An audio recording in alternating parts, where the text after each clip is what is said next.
Prayer has the power to cure sickness and disease. Prayer can shatter the shackles of misery and habit that are tormenting your life, or the life of your son or daughter, or the life of your husband or wife. Prayer does not need proof. Prayer needs practice.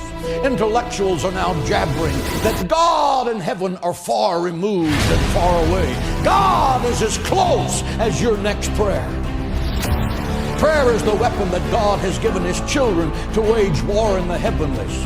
Church of Jesus Christ, stop whining about the attacks on your life by the prince of darkness and put on the whole armor of God in Ephesians 6. Attack, and then attack again, and then attack again, and crush him and drive him out of your life, because Satan is a defeated foe. Christ has given you the keys of death, hell, and the grave. You are a child of God, and the royal blood of heaven is flowing in your veins. You are destined to be more than a conqueror through Christ. Think like it, act like it, and talk like it every day of your life. Give Him praise and glory in the house. If your marriage is under attack, pray. If your children are being tormented by the prince of darkness, pray. If your business is failing, pray. If you're fighting a deadly disease, pray. If you're lost and without God, pray. If your life is empty, if it's meaningless, if it seems to be hopeless, pray. Pray, pray, because God answers prayer. Moses prayed, and the sun was arrested in its courses by the hand of God as Joshua crushed the enemies of Israel.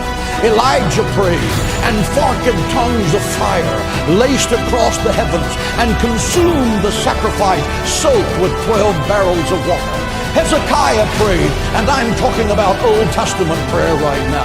Hezekiah prayed, and 185,000 Assyrians that surrounded Jerusalem, promising to slaughter every Jew in the sacred city. The next morning, Hezekiah rolled out the letter that General Sennacherib had sent to him, mocking his God and mocking the people of Israel. He pulled out his secret weapon, prayer. He laid that letter before the Lord and said, God, your honor is at stake. Let God arise and let his enemies be scattered. Your word said, he that keepeth Israel neither slumbers nor sleep.